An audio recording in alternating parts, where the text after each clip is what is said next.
पाठ 12 जुनको ताबे अभाव, चुनौती र प्रतिकूलतासँग सिङ्गौरी खेल्दै सफलताको शिखर चुम्नु महान व्यक्तिको लक्षण हो। उसले आफ्नो जीवनमा निराशा र कायरता जस्ता कुराको प्रभाव कहिल्यै पर्न दिँदैन। उसको जीवन दृढ इच्छाशक्ति, साहस र लगनशीलताका कारण सफलताको शिखरमा पुग्छ र अमर बन्छ। उसमा पाइने धीरता र निरन्तर क्रियाशीलता जस्ता गुण सबैका लागि अनुकरणीय पनि बन्छन्। त्यस्तै महान व्यक्तिको सूचीमा रहेकी विश्व कीर्तिमानी सर्वोच्च शिखर सगरमाथा आरोही प्रथम महिलाको नाम हो जुनको ताबे। जुनको ताबे संसारका सर्वाधिक उच्च शिखर सफल आरोहण गर्ने जापानी महिला हुन्। उनी 22 सेप्टेम्बर सन् 1939 मा फुकुशिमा प्रान्तको एउटा सानो सहर मिहरुमा जन्मिएकी थिइन्। उनका बुबा कुनै विज्ञापन कम्पनीमा होल्डिङ बोर्ड छपाईको काम गर्थे भने आमा गृहिणी थिइन्। उनीहरूका 7 सन्तानमध्ये जुनको चाहिँ 5औं सन्तानका रूपमा जन्मिएकी थिइन्। उनलाई सानै उमेरदेखि विद्यालयमा भर्ना गरियो तर उनी निमोनियाको चपेटामा परिरहिन्। उनले कैयौं दिनसम्म विद्यालयमा उपस्थित भएर पढ्न पाइनन्। अस्वस्थता र कमजोरीका कारण उनको बाल्यकालीन अध्ययन सोचे जस्तो हुन सकेन तापनि उनले जसोतसो माध्यमिक शिक्षा उत्तीर्ण गरिन्। विद्याधनमै सबैभन्दा ठूलो धन हो भन्ने कुरा ताबेका मनमा गडिरहेको थियो। उनी जसरी भए पनि उच्च शिक्षा लिनुपर्छ भन्ने कुराप्रति सतर्क थिइन्। उनले आफ्नो शिक्षालाई अझै सशक्त किसिमबाट अघि बढाउने योजना बनाइन्। उनको चाहनालाई आमाबुबाले समेत होस्टेमा हैसे गरे। परिणामस्वरूप उनी पहिलो पटक टोकियो विश्वविद्यालयमा भर्ना हुन पुगिन्।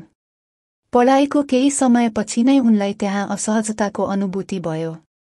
त्यसपछि उनी पुनः अर्को विश्वविद्यालयको खोजीतर्फ लागिन्। त्यसै क्रममा उनले सोवा महिला विश्वविद्यालयमा भर्ना हुने अवसर पाइन्।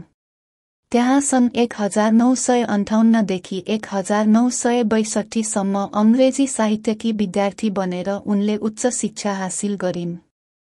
हरेक व्यक्तिभित्र कुनै न कुनै क्षेत्रमा रुचि वा लगाव हुन्छ।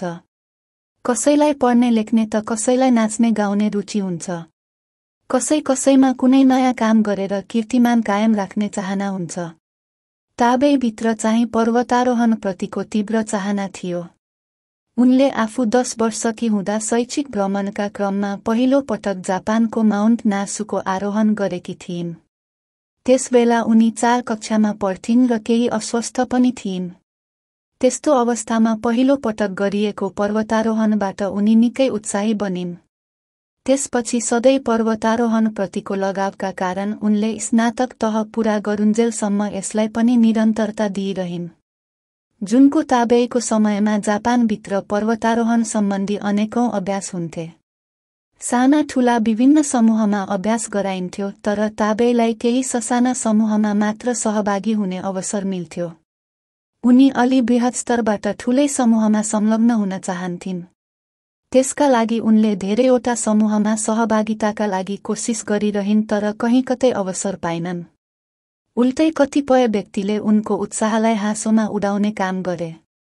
निकै ठूलो प्रयासपछि उनले बल्लतल्ल एउटा पर्वतारोहण सम्बन्धी अल्पाइन क्लबमा सदस्य बन्ने अवसर पाइन् तर त्यहाँ पनि उनका लागि सहज वातावरण बनेन। यसैबीच एक पर्वतारोही मसानोबुसँग उनको चिनजान भयो अनि उनीहरू सन् 1965 मा विवाह बन्धनमा बाँधिए।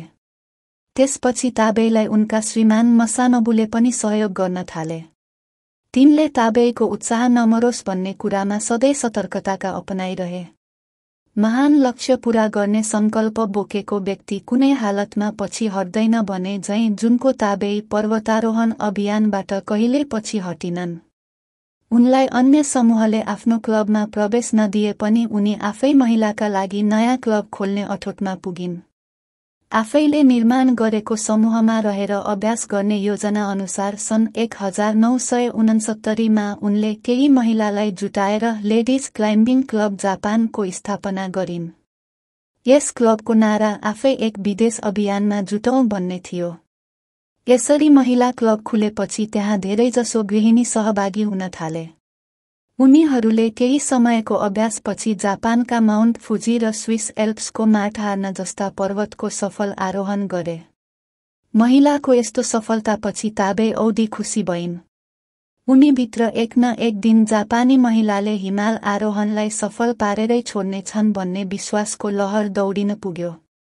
कुन पर्वतारोहीले विश्वको सर्वोच्च शिखर सगरमाथा आरोहण गर्ने सपना नदेख्ला र? त्यस्तै जापानबाटै आएको एउटा पर्वतारोही पुरुष समूहले सन् 1970 मा सगरमाथा आरोहण गरिसकेको थियो। उक्त समूहका कतिपय आरोहीले ज्यान गुमाउनु परेको समाचार पनि सार्वजनिक भएको थियो। जुनको ताबेका लागि त्यस्तो समाचार अत्यन्त दुःखद त थियो नै, साथसाथै निकै सतर्कताको विषय पनि थियो। उनले आफ्नो महिला समूहलाई हिमाल आरोहणका क्रममा थप सतर्कता अपनाउनु पर्ने कुरामा जोड दिइन्। स्वयं पनि आफ्नो समूहको पर्वतारोहणलाई कसरी सुरक्षित राख्ने भन्नेतर्फ सचेत बन्न थालिन्। अन्ततः निकै तयारीका साथ उनले सगरमाथा आरोहणका लागि सन् 1970 मा नेपाल सरकारसँग अनुमति मागिन्। नेपाल सरकारका तर्फबाट लामो समयसम्म कुनै प्रतिक्रिया नपाएपछि पुनः सन् 1972 मा ताकेता गरिन् र अर्को निवेदन हालिन्। यस अवधिसम्म आइपुग्दा ताबे जापानकी प्रसिद्ध पर्वतारोहीका रूपमा स्थापित भइसकेकी थिइन्। उनले जापान लगायत अन्य विभिन्न देशका अग्ला पर्वतको आरोहणमा सफलता पाएकी थिइन्। लामो प्रतीक्षापछिको अनुकूल समयले सबैलाई गदगद तुल्याउँछ नै। सगरमाथा आरोहणलाई जीवनकै लक्ष्य ठान्ने जुनको ताबेका लागि त्यस्तो अनुकूल समय आउनु भनेको खुसीको सीमा नरहनु जस्तै थियो। नेपाल सरकारका तर्फबाट सन् 1975 का लागि हिमाल आरोहण सम्बन्धी निवेदन स्वीकृत भएको जानकारी पाएपछि उनी अत्यन्त हर्षित भइन्। त्यसबेला उनलाई स्वीकृति पाउनु नै आधा हिमाल आरोहण गर्नु जस्तै भएको थियो। त्यसलगत्तै उनी आवश्यक तयारीमा जुट्न थालिन् र आफ्नो सगरमाथा आरोहणबारे अभियान लक्ष्य प्राप्तिका लागि गरिने सामूहिक रूपमा गरिने प्रयासहरूलाई सुनाउँदै गइन्। कयौं व्यक्तिले उनको सगरमाथा आरोहण अभियानलाई हाँसोमा उडाए। वास्तवमा हिमाल आरोहणका लागि जति अनुभव, साहस र कला चाहिन्थ्यो त्यति नै खर्चको व्यवस्थापन पनि आवश्यक थियो। ताबेसँग पर्याप्त धनराशि नभएकाले उनले अन्य विकल्पको खोजी गर्न थालिन्। उनले कतिपय सहयोगी निकायसँग सम्पर्क बढाइन् तर कहीँ कतैबाट सहयोग मिलिरहेको थिएन। निकै प्रयासपछि एउटा पत्रिका कम्पनीले उनको अभियानका लागि सहयोग रकम जुटाउने प्रतिबद्धता जनायो। यद्यपि त्यस प्रतिबद्धतामा आधारित सहयोग रकम हिमाल आरोहणका लागि पर्याप्त थिएन। आखिरमा ताबेले आफ्ना सम्पूर्ण हिमाल आरोही सदस्यलाई नै आफ्नो जायजेठाबाट थप रकम जुटाउनु पर्ने कुरामा सहमत गराइन्। आरोहण खर्च कम गर्नका लागि उनले कतिपय वस्तु आफै उत्पादन गर्नुपर्ने र अरूले पहिला प्रयोग गरिसकेका वस्तु पनि पुनः प्रयोगमा ल्याउनु पर्ने बताइन्। सगरमाथा आरोहणका लागि सबैभन्दा उपयुक्त समय वसन्त ऋतुलाई लिने गरिन्छ। यसै समयलाई आधार मानिसकेसम्म पुरै तयारी र हिम्मतका साथ जुनको ताबे आफ्नो समूहको नेतृत्व गरेर सन् 1975 मा जापानबाट नेपाल आइन्। त्यसबेला उनी 35 वर्षकी तथा सिन्या र नोरीको जस्ता एक छोरा र एक छोरीकी आमा भइसकेकी थिइन्। उनका साथमा 13 महिला र 2 पुरुष सदस्य थिए। समूहका सबै सदस्यले काठमाडौँ अवतरणपछि हिमाल आरोहणका लागि पूर्व तयारी गर्न थाले। उनीहरूले फरक फरक उचाइमा बेस क्याम्प बनाउँदै गए। सबैभन्दा पहिले खुम्बु फल क्षेत्रमा बेस क्याम्प बनाए भने त्यसपछि अझै उचाइमा थप 2टा बेस क्याम्प बनाए। अभ्यास, साहस, तयारी र निर्भीकताका साथ टोलीका सबै सदस्यले बिस्तारै हिमाल आरोहणलाई गति दिँदै गए। भनिन्छ सगरमाथा आरोहण र जीवनयात्रा उस्तै हो। जति जोखिम र आनन्द सगरमाथा आरोहण क्रममा मिल्छ त्यति नै आफ्नो जीवनमा पनि उतार चढाव भइरहन्छ। 8000 मिटर माथिको सगरमाथा क्षेत्र जुनसुकै समयका लागि जोखिमपूर्ण मानिन्छ। यस्तो क्षेत्रलाई अंग्रेजीमा डेथ जोन पनि भन्ने गरिन्छ। यसभन्दा माथि आरोहण गर्नुपर्दा बल र बुद्धिको मात्र नभई शारीरिक क्षमता र साहसको पनि आवश्यकता पर्छ। ताबेको समूहले यस्तो कुरा बुझेर नै बिस्तारै 300 मिटरसम्म पुगी शिविर लगाएको थियो। त्यही विश्राम गरेर पुनः माथिको आरोहण गर्ने पूर्वयोजनाका साथ विश्राम गरिरहेको थियो।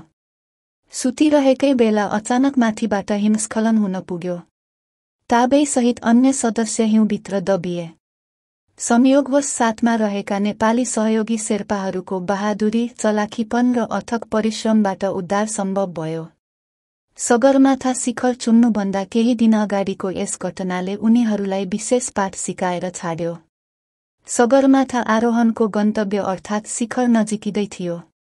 अल फिमेल क्लाइम्बिङ पार्टीको नेतृत्व गर्दै जुनको ताबेई सहयोगीका साथ क्रेम्प्लोन पाइला अगाडि बढाइरहेकी थिइन्। केही समयपछि डेड जोन पार गर्दै सम्पूर्ण पर्वतारोही सदस्यले नै सगरमाथाको शिखर चुन्ने अवस्था हुँदै थियो। अचानक अक्सिजन र खानेकुरा सकिनै लागेको जानकारी भयो। दुवै कुरा सकिएपछि यसभन्दा माथि पुगेर फर्किन सक्ने सम्भावना कम हुन थाल्यो। जगेडा अक्सिजनले एकजनालाई मात्र सगरमाथा शिखरमा पुगेर फर्किन सकिने देखियो।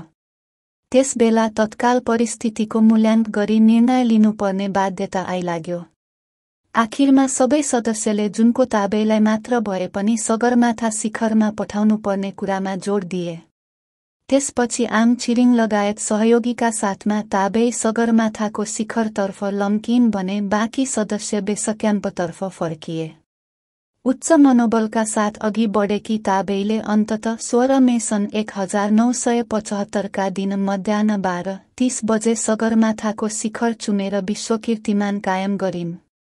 सन् 1953 मे 29 का दिन तेन्जिङ नोर्गे शेर्पा र एडमन्ड हिलारीले सगरमाथामा झण्डा फहराएपछि हिमाल आरोहणको क्रम सुरु भएको थियो। त्यसको ठीक 22 वर्षपछिको ताबेईको सफलतालाई ऐतिहासिक दृष्टिले सगरमाथा आरोहण गर्ने विश्वकै पहिलो कीर्तिमानी महिलाका रूपमा स्थापित गरायो। उनलाई जापानी सम्राट क्राउन प्रिन्स र राजकुमारीबाट मात्र नभई नेपाल लगायत विश्वबाट सम्मान, बधाई तथा प्रशंसाभाव प्रकट गरियो। त्यसपछि उनी जापान सरकारका तर्फबाट हिमालय एडभेन्चर ट्रस्ट जापान की निर्देशकका रूपमा नियुक्त भइन्। वास्तवमा जुनको ताबेईले आफ्नो जीवनकालमा Sagarmatha, Aconcagua, Denali, Kilimanjaro, Mount Vinson, Elbrus, Puncak Jaya लगायत 7 महादेशका सबैभन्दा अग्ला शिखरको आरोहण गरिन्। त्यसैले उनलाई सन् 1992 मा 7 समिट्स पूरा गर्ने पहिलो महिलाका रूपमा लिने गरिन्छ। सन् 2012 मा आफूलाई पेरिटोनियल क्यान्सर भएको थाहा पाएपछि पनि उनले जीवनकालमा 76 देशका सबैभन्दा अग्ला हिमालको आरोहण गरेर विश्वकीर्तिमान कायम गरिन्। त्यसका अतिरिक्त उनलाई कुशल शिक्षक र लेखकका रूपमा पनि सम्मान गरिन्छ। उनका 7वटा कृति समेत प्रकाशित भएका पाइन्छन्। यस प्रकार जीवनको उत्तरार्धसम्म निरन्तर सङ्घर्ष गरिरहने जुनको ताबेईको 4 फिट 9 इन्च अग्लो शरीरले कहिल्यै थाकेको अनुभूति गरेन। मनमा काम गर्ने उत्साह बाँकी रहँदै पनि क्यान्सरका कारण स्वास्थ्यमा समस्या देखियो। उनले 20 अक्टोबर सन् 2016 का दिन 77 वर्षको उमेरमा जापानको सैटास्थित एक अस्पतालमा देहत्याग गरिन्।